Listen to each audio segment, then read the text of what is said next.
हाय बच्चों, तो कैसे हैं आप लोग। आपकी वेरी हैवी डिमांड पर जो सबसे टफेस्ट टॉपिक माना जाता है रेस्पायरेशन, बहुत ही सिंपल तरीके से मैं आपको समझाने वाला हूं। डिटेल बाय डिटेल एनसीईआरटी के हर एक पॉइंट और जो एक्स्ट्रा पॉइंट हैं आपके ओलंपियाड लेवल के, आपकी जो कोचिंग की टेस्ट सीरीज होती हैं उनके लेवल की, या जितने भी क्वेश्चन आप करने वाले हैं सब एक वीडियो में आप पे कवर हो जाएगा। तो बिना हम टाइम को वेस्ट किए चलिए शुरू करते हैं। सबसे पहली चीज तो आपको देखिए, आपका चैप्टर का नाम क्या है, रेस्पायरेशन। तो रेस्पायरेशन क्या होता है या रेस्पायरेशन की जरूरत क्यों पड़ती है, हम उससे पीछे की कहानी समझते हैं।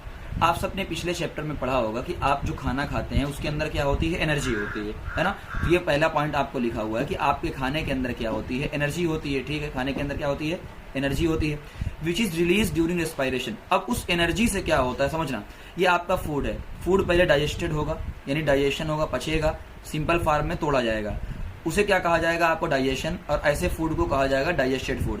अब जो फूड डाइजेस्ट हो चुका है वो एब्जॉर्ब होगा, और एब्जॉर्ब कहां पर होगा, ब्लड के अंदर, और ब्लड आपकी बॉडी के हर एक सेल तक लेकर जाएगा। तो अच्छी बात है।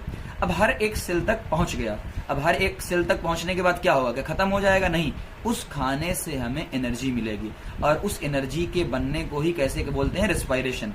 और रेस्पायरेशन में क्या जरूरत पड़ती है आपको, O2 की, यानी ऑक्सीजन की जरूरत पड़ती है। यहां से हमें एनर्जी मिली। अब क्वेश्चन ये भी पूछा जाता है कि एनर्जी का क्या यूज है, तो हम कहेंगे हमारे बॉडी के जितने भी फंक्शन होते हैं, चाहे आप न्यूट्रिशन है, ट्रांसपोर्ट हो गया, एक्सक्रीशन हो गया, रिप्रोडक्शन हो गया, यहां तक कि आप सो भी रहे हैं तब भी एनर्जी की जरूरत पड़ती है, क्योंकि अंदर के बॉडी पार्ट तो काम कर रहे हैं। आप पढ़ रहे हो, खेल रहे हो, कूद रहे हो, बोल रहे हो, इन सारी चीजों में हमें एनर्जी चाहिए। और एनर्जी बनने का रीजन क्या है, रेस्पायरेशन।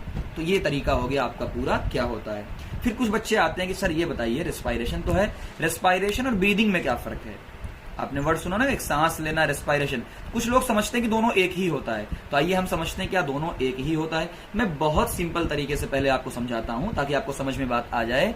ब्रीदिंग का सिंपल मतलब होता है कि आपने सांस को लिया और सांस को छोड़ दिया। क्या किया बेटा, सांस को लिया और सांस को छोड़ दिया, ये ब्रीदिंग हो गई। रेस्पायरेशन का मतलब ये है आपने सांस को लिया और जो ऑक्सीजन आपने लिया उस ऑक्सीजन से आपका खाना टूटा और आपको एनर्जी मिली। यहां तक बात समझ में आएगी। अब और डिटेल में समझते हैं। पहले देखो, ब्रीदिंग क्या होता है, एक फिजिकल प्रोसेस है, यानी आपने सांस लिया और छोड़ा, ये लिखा हुआ है। जबकि रेस्पायरेशन एक बायोकेमिकल प्रोसेस होता है। बायोकेमिकल प्रोसेस का मतलब क्या होता है, यहाँ पर और भी केमिकल्स का यूज होता है, कंपाउंड का यूज होता है, चीजें टूटती हैं, बनती हैं। ठीक है, it involve exchange of gas, also oxidation of the food. ये सबसे इंपॉर्टेंट पॉइंट है कि फूड का क्या होता है, ऑक्सीडेशन होता है। मतलब क्या है, अच्छा ऑक्सीडेशन का मतलब क्या होता है अगर किसी को पता हो। ऑक्सीडेशन का सिंपल मतलब बेटा आपको बताता हूं, ऑक्सीजन का ऐड होना, अभी आपके लेवल पे ऑक्सीजन का ऐड होना। चलो, ब्रीदिंग क्या होती है, एक्स्ट्रा सेलुलर, यानी इसमें सेल का काम नहीं आता है, इसमें लंग्स काम में आते हैं, आपकी नाक काम में आती है, आपका विंड पाइप जो गले का है वो काम आता है। जबकि रेस्पायरेशन में आपकी सेल से एनर्जी मिलती है, यानी ये एक्स्ट्रा सेलुलर और इंट्रा सेलुलर। क्या मतलब, सेल के अंदर की भी बात हो रही है और सेल के बाहर की भी बात हो रही है। बात समझ में आई, रेस्पायरेशन। अगली चीज, जब आप सांस लेते हो और छोड़ते हो, यहां पर कोई एंजाइम काम नहीं करता है। एंजाइम क्या होता है बाद में आपको पढ़ाया जाएगा, अभी डिटेल में जाने की जरूरत नहीं है, बट एंजाइम का यूं मतलब समझ लो जो रिएक्शन को करवाते हैं। तो यहाँ पर ब्रीदिंग में कोई रिएक्शन तो हो नहीं रही, बस आप सांस को ले रहे हो, छोड़ रहे हो, है ना। जबकि इसमें क्या होता है, बहुत सारे एंजाइम का इन्वॉल्वमेंट होता है, बाद में आप पढ़ोगे। अच्छा, इसमें क्या होता है, जब आप सांस लेते हो या छोड़ते हो एनर्जी थोड़ी रिलीज होती है, कोई एनर्जी रिलीज नहीं होती है। जबकि रेस्पायरेशन में अभी हमने आपको बताया था कि रेस्पायरेशन का मतलब ये है कि आपके खाने से आपको एनर्जी मिले। कोई दिक्कत, चल। ब्रीदिंग का एक और पॉइंट आपका है कि जो ब्रीदिंग होती है ये कुछ ही आर्गन तक होती है। समझो, अभी जैसे हम बात करेंगे, आपने सांस लिया, आपकी नाक में गया, आपकी विंड पाइप में गले में गया, इधर से आपके लंग्स में गया। जबकि रेस्पायरेशन तो हर एक सेल का होता है, हर एक सेल तो एनर्जी चाहिए ना, हर एक सेल को एनर्जी चाहिए। ठीक है बेटा, इतनी बात समझ में आ गई, इतना ही आपके काम का है। ठीक है ना, फुल डिटेल और नहीं जाएंगे, आप छोटे बच्चे हैं। अभी रेस्पायरेशन की बात करते हैं। रेस्पायरेशन अभी आपको समझ में आएगा कि रेस्पायरेशन क्या है। रेस्पायरेशन देखो, हमने क्या किया बेटा, बहुत आसानी समझते हैं, डिफिनेशन आप देख लीजिएगा।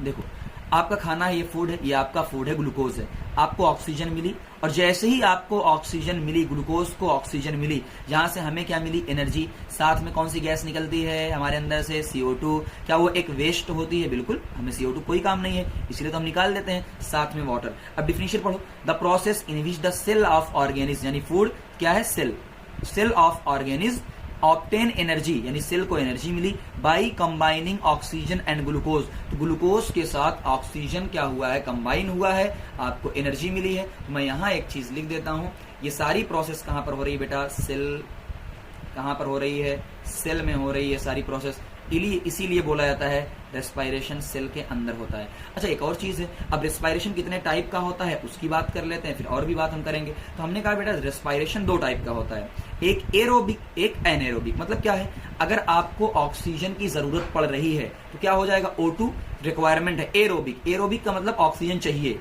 एरोबिक का मतलब बेटा मैं यहाँ साइड में आपके लिख देता हूं ताकि आपको कोई दिक्कत ना हो, कि एरोबिक का मतलब होता है O2 जो आपको ऑक्सीजन है वो चाहिए। तो अगर ऑक्सीजन आपको चाहिए तो क्या हो जाएगा, एरोबिक रेस्पायरेशन हो जाएगा। पर अगर ऑक्सीजन नहीं चाहिए तो यहाँ पर देखो लिखा हुआ है नॉट रिक्वायर्ड, और नॉट रिक्वायर्ड को मैं ऐसे क्रॉस लगाता हूँ, क्रॉस का मतलब नहीं।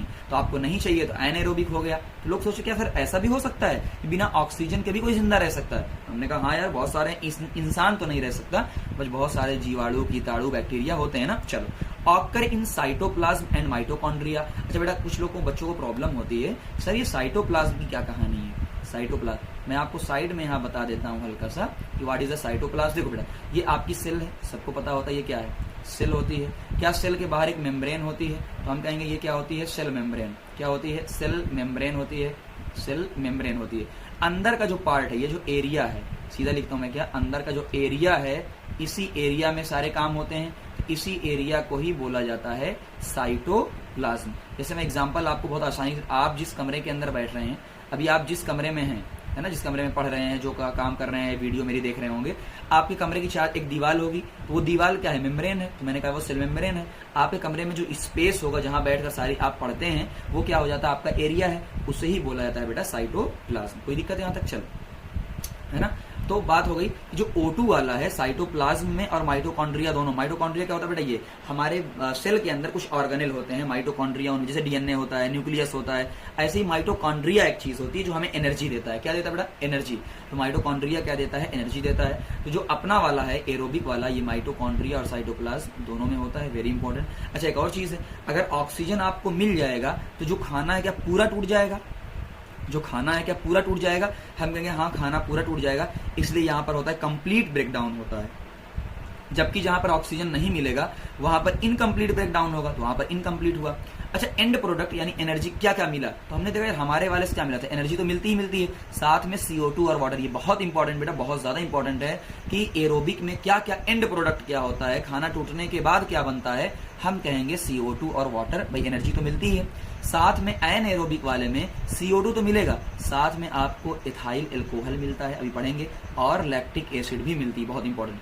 अच्छा ये देखो एक ग्लूकोज से कितनी एनर्जी मिलती है, हम कहेंगे कि 38 ATP। फिर कुछ बच्चे कहेंगे सर ATP क्या है, मैं कहूंगा बेटा आपके लेवल का नहीं, बट इतना समझ आता हूं। देखो जैसे आप बैंक में पैसा जमा करते हो तो रुपए या नोट के फॉर्म में करते हो, ऐसे ही हमारी बॉडी जो ATP के रूप में अपनी एनर्जी को जमा करती है। किसके रूप में बेटा, ATP के रूप में अपनी एनर्जी को जमा करती है। कोई दिक्कत। तो अच्छा ये माइटोकॉन्ड्रिया क्या होता है बेटा, माइटोकॉन्ड्रिया करता है, पहली चीज तो ये है कि ये ATP बनाता है। क्या करता है, ATP बनाता है। एनर्जी को जो बनाने का काम करता है वो कौन करता है, माइटोकॉन्ड्रिया करता है हमारे अंदर। ATP बनाता है पहली चीज। दूसरा काम क्या करता है बेटा, इसे देखो एनर्जी मिली तो इसे ही बोला जाता है power house of the cell, है ना। जैसे आपके घर को जो एनर्जी मिलती है ट्रांसफार्मर से मिलती है, क्या पावर हाउस होता है वो, हाँ। तो power house of the cell किसको बोला जाता है, माइटोकॉन्ड्रिया को बोला जाता है। और ATP को क्या बोला जाता है, एनर्जी करेंसी। मैं लिख देता हूं ताकि आपको कोई प्रॉब्लम ना हो। क्या बोला जाता है बेटा, एनर्जी करेंसी। जो आपकी एनर्जी है वो ATP के फॉर्म में ही स्टोर्ड होती है। कोई दिक्कत यहां तक नहीं, आगे बढ़ते हैं। चलो अच्छा कुछ मैं बातें आपको बता देता हूं जो आपको एक्सटर्नल अब देखो यहाँ पर इंटरनल ब्रीदिंग और एक्सटर्नल ब्रीदिंग बच्चों को थोड़ी चीजें कंफ्यूज होती, कुछ नहीं है यार, बहुत आसान चीज है, फालतू में आपको कंफ्यूज किया जाता है। देखो इतना आसान है। देखो इंटरनल एक्सटर्नल पे कहते हैं, एक्सटर्नल ब्रीदिंग का मतलब क्या होता है या रेस्पिरेशन का मतलब जो ब्रीदिंग। अब देखो आपने बाहर से सांस लिया, वो कहां पर गया, लंग्स। तो सिंपल सी हम बात करेंगे, यहाँ पर एक निशान बना देना चाहूँ तो होता क्या है, देखो बेटा होता क्या है कि यहाँ पर इन्वायरमेंट से लंग, यहाँ पर आप फिगर में भी देख सकते हो, मैं यहाँ से देख सकता हूँ। देखो इन्वायरमेंट से क्या लेते हैं हम, O2 लेते हैं, हमने कहा इन्वायरमेंट से O2 लेते हैं, और क्या लंग फिर CO2 अंदर से निकाल देते हैं, तो हम कहेंगे अंदर से CO2 निकाल देते हैं। तो O2 लेते हैं और CO2 निकाल देते हैं, इतना ही क्या होता है आपका एक्सटर्नल रेस्पायरेशन, जिसे आप ब्रीदिंग के नाम से जाने जाते हैं। तो इंटरनल क्या होगा बेटा? इंटरनल ये होता है कि आपने ऑक्सीजन का यूज किया, वो ब्लड से कहां पर गया? सेल। यहाँ देखो, यहाँ कहां गया? ब्लड से कहां पर गया? सेल। तो हम कहेंगे जो है ब्लड, ये सेल से CO2 मिलती है और वो ब्लड के थ्रू फिर बाहर निकल जाती है, और ब्लड से क्या मिलता है? हमें ऑक्सीजन मिलती है। तो जब सेल की बात होगी तो इंटरनल रेस्पायरेशन, जिसे सेलुलर रेस्पायरेशन के नाम से जाना जाता है। अगली इंपॉर्टेंट चीज बेटा बताता हूँ आपको, बहुत इंपॉर्टेंट। ये फिगर मैं कहता हूँ अगर आपको कुछ भी ना याद हो, तो आपको बस ये इतना याद रख लेना।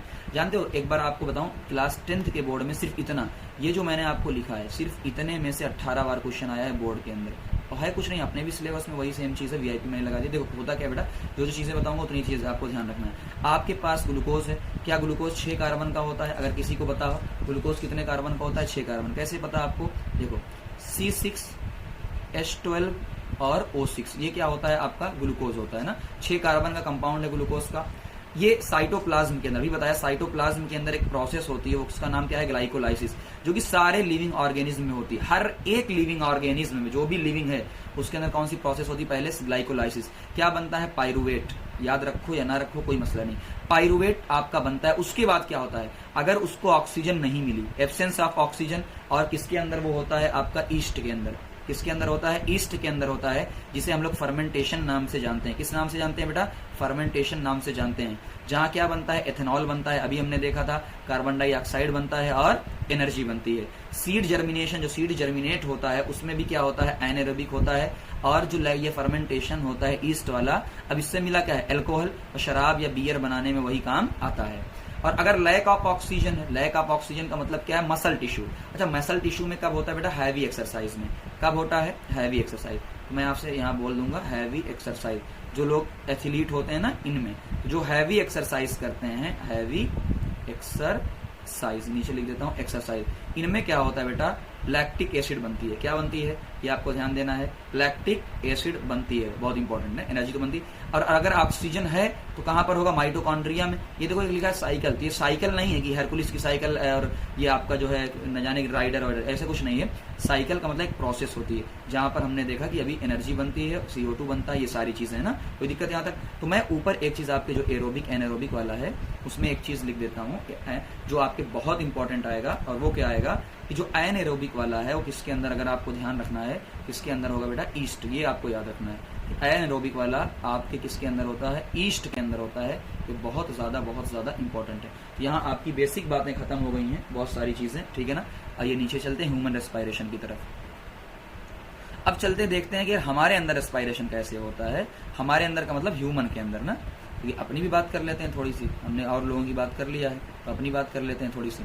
अब ह्यूमन रेस्पायरेशन बेटा बहुत आसान है, आपको बस कुछ चीजें जितना मैं बताते जाऊं उतनी चीजें आप समझते जाओ। देखो हम अपनी बॉडी को देखते हैं, अपनी बॉडी को, क्या बॉडी का सबसे अंदर बाहर वाला जो नाक वाला पार्ट होता है उसे बोलते हैं नोस्ट्रिल बोलते हैं। हाँ नोस्ट्रिल है, माउथ है, और ये नेजल पैसेज है जिससे हमारी गैस अंदर जाती है। ये फेरिंग्स होता है जो कि कॉमन पाथवे होता है। फेरिंग्स क्या होता है बेटा? यहाँ पर देखो, आपका देखो फेरिंग्स, अगर आप बहुत ध्यान से देखोगे फेरिंग्स, क्या यहाँ से हवा आ रही है? अगर आप देखोगे यहाँ से क्या आ रही है? हवा आ रही है। क्या यहाँ से आपका खाना आएगा? हाँ, तो यहाँ से हवा आएगा। तो क्या कॉमन पाथवे है? तो हम कहेंगे ये कॉमन है। क्या होता है? कॉमन है। कॉमन किसके लिए है? कॉमन है ना। कॉमन किसके लिए कॉमन है? एक तो फूड के लिए, एक तो एयर। तो एक तो एयर के लिए कॉमन है, और एक तो किसके लिए कॉमन है? फूड के लिए कॉमन होता है। पहली चीज ना, वेरी इंपॉर्टेंट। ठीक, आगे फेरिंग्स वाला। लैरिंग्स क्या होता है बेटा? साउंड बॉक्स होता है जो हमारा। नीचे क्या है आपका? विंड पाइप या ट्रैकिया। क्या होता है बेटा? ट्रैकिया, जिसे विंड पाइप बोलते हैं। और ये लंग्स होता है, जो कि कितने होते हैं आपको भी पता है, एक राइट में होता है, एक लेफ्ट में होता है, ये। और ये डायफ्राम है। आप इसके शेप को देख रहे होगे, क्या इसका शेप आपको डोम दिख रहा है? तो ये इतनी चीजें आपको ध्यान देना है कि इसका शेप कैसा होता है बेटा? डोम शेप का इसका होता है। यहाँ तक कोई प्रॉब्लम? एक बार आप लोग फिगर देखो ताकि आपको कोई भी प्रॉब्लम ना हो। 1 मिनट के लिए आप फिगर देख लो, ठीक है ना। ठीक, फिगर आप देख रहे हो। फिर चलते हैं और आसान चीजों की तरफ कि आपको और क्या चीजें मैं अब दिखा सकता हूं। बहुत आसानी के साथ बता रहा हूं आपको सारी चीजें। पहले देखो बेटा, यहां तक तो हमारी बात हो गई है, यहां तक बात। अभी वो ट्रैकिया था, इस फिगर को भी ध्यान से देखो, बट ये सबसे इंपॉर्टेंट फिगर ये वाला है, बहुत ध्यान से देखना बेटा। इस फिगर को देखो ध्यान से, ये अगर समझ में आ गया तो आपको सब समझ में आ जाएगा। देखो ये आपका ट्रैकिया होता है, जो भी हमने बात किया था, विंड पाइप होता है। अब ये एक लेफ्ट में एक राइट, दो हमारे पास कितने लंग्स हैं? 2 लंग्स हैं। तो ये 2 पार्ट में आपका डिवाइड होगा, जिसे आप ब्रोंकाई बोलते हो या ब्रोंकस बोलते हो। है ना। ब्रोंकाई या ब्रोंकस बेटा एक ही चीज होती है, चाहे आप ब्रोंकाई बोलो और चाहे ब्रोंकस बोलो, ये एक ही। बहुत ध्यान से बात सुनना, वरना आधे से ज्यादा जनता यहीं पर कंफ्यूज होती है।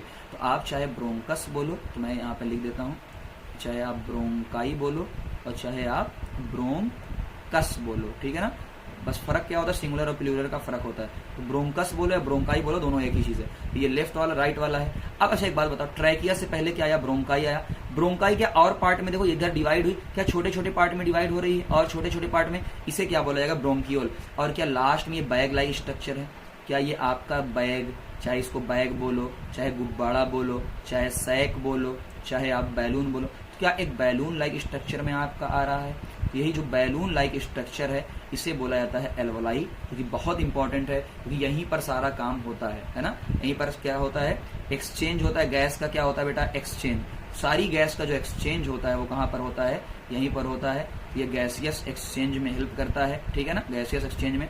इसका सरफेस एरिया, SA का मतलब क्या होगा बेटा, सरफेस एरिया ज्यादा होना चाहिए। इसीलिए कहते हैं सिगरेट विगरेट नहीं पीना चाहिए, वरना सिगरेट पीने से क्या होता है, आपके एल्वोलाई का एरिया कम हो जाएगा और आप सांस सही से ले नहीं पाओगे, तो आपको प्रॉब्लम होगी। इतनी बातें मैंने आपको समझा दी। आगे आते हैं रेस्पायरेशन को। अगर आपसे ध्यान से देखोगे, अगला सबसे इंपॉर्टेंट पॉइंट, कहां से कहां क्या क्या जाता है वो देखो। ये सबसे इंपॉर्टेंट पॉइंट बेटा, बहुत ज्यादा।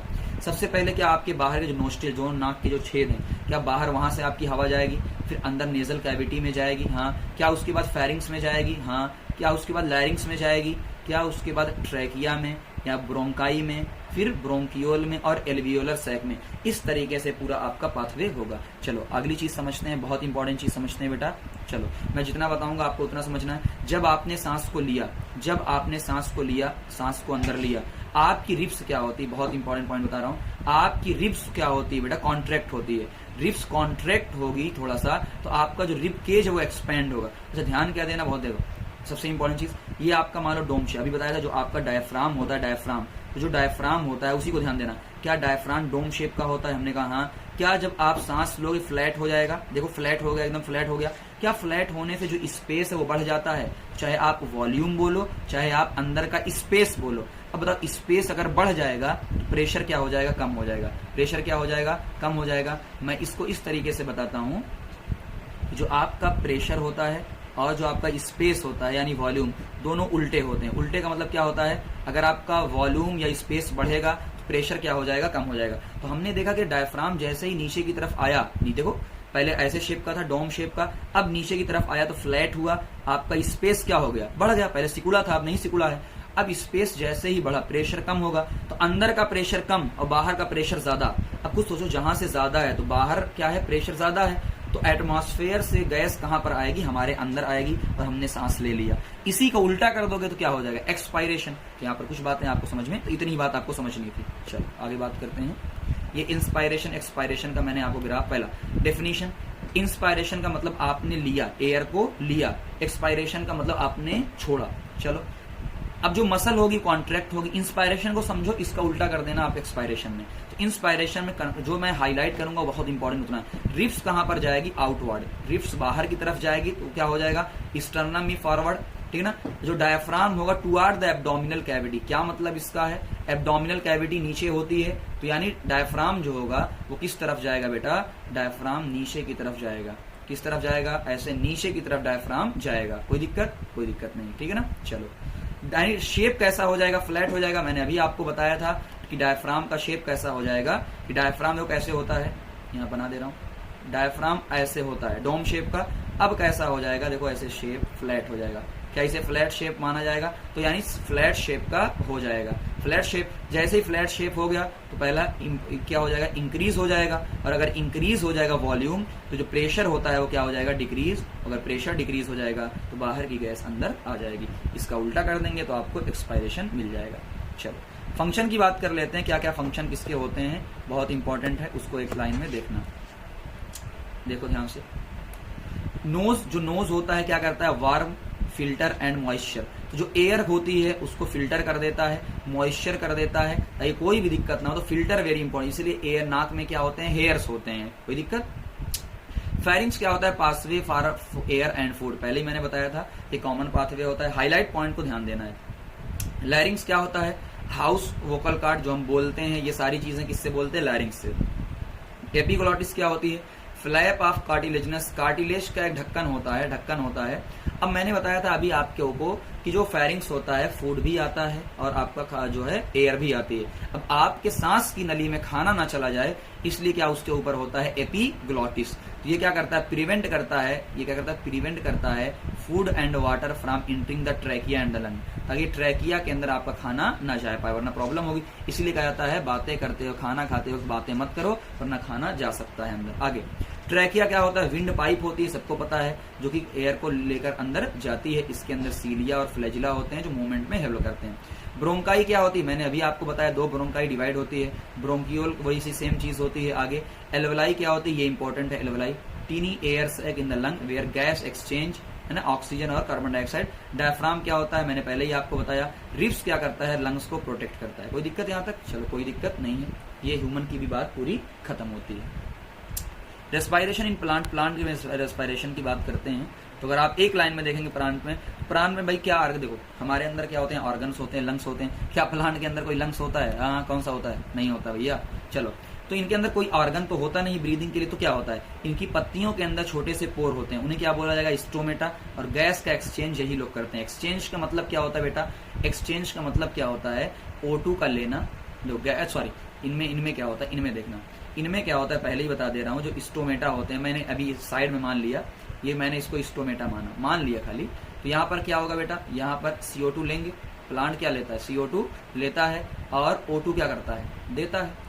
O2 क्या करता है? देता है। और CO2 क्या करता है? लेता है। कोई दिक्कत यहाँ तक? और साथ में पानी भी निकालता है जिसे ट्रांसपीरेशन बोलते हैं, बट अभी नहीं पढ़ना है हमको, कोई जरूरत नहीं है, ठीक है ना।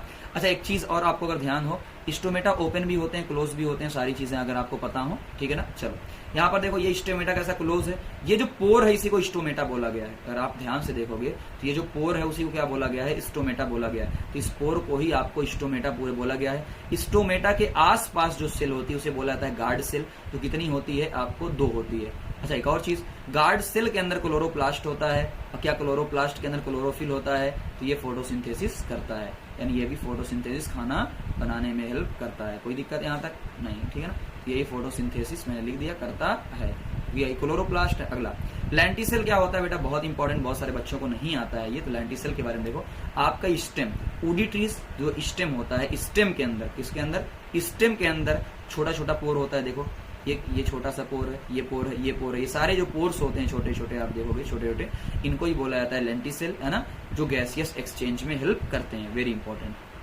अब चलते हैं अमीबा वगैरह अलग अलग ऑर्गेनिल्स की बात करते हैं। अमीबा के बारे में जो पॉइंट है वो मैं आपको बता दे रहा हूँ। पहला, क्या अमीबा एक सेल का होता है? तो एक सेल को बोलते हैं यूनिसेलुलर। अब अगर एक ही सेल का है, क्या इसके अंदर और कुछ होगा? तो ऑर्गन तो होंगे नहीं। तो ये रेस्पायरेशन कैसा करेगा? सिंपल डिफ्यूजन से। कैसा करेगा? यानी गैस आराम से अंदर आएगी और सिंपल आराम से चली जाएगी। अर्थवॉर्म आपने केचुआ देखा है, चारा। तो इसकी स्किन कैसी होती है? मॉइस्ट होती है। इसकी स्किन से ही क्या करता है? एक्सचेंज करता है। इंसेक्ट बहुत इंपॉर्टेंट है।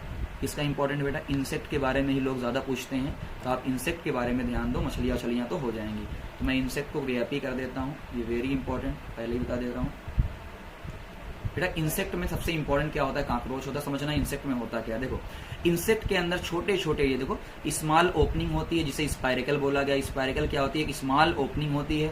यही स्पाइरिकल अंदर जाकर एक ट्यूब में धीरे धीरे कन्वर्ट होती है, इसे बोला जाएगा ट्रैकिया, जो कि ट्यूब का एक नेटवर्क फॉर्म करती है और यहीं पर गैसों का एक्सचेंज होता है, ठीक है ना। चलो, तो स्पाइरिकल क्या होता है? देखो, ऑक्सीजन आया तो जो आपका होल है स्पाइरिकल, उससे ऑक्सीजन अंदर गया ट्रैकिया में, ट्रैकिया से अंदर गया सारे बॉडी पार्ट में। अब बॉडी ने क्या किया? ऑक्सीजन को ले लिया, यूज कर लिया और CO2 को रिलीज कर दिया। अब CO2 इसी तरीके से बाहर चली जाएगी। तो बहुत इंपॉर्टेंट है, फिर से बोल रहा हूँ, ये बहुत ज्यादा इंपॉर्टेंट है। जो पॉइंट मैंने इसमें हाईलाइट किया है बहुत इंपॉर्टेंट है।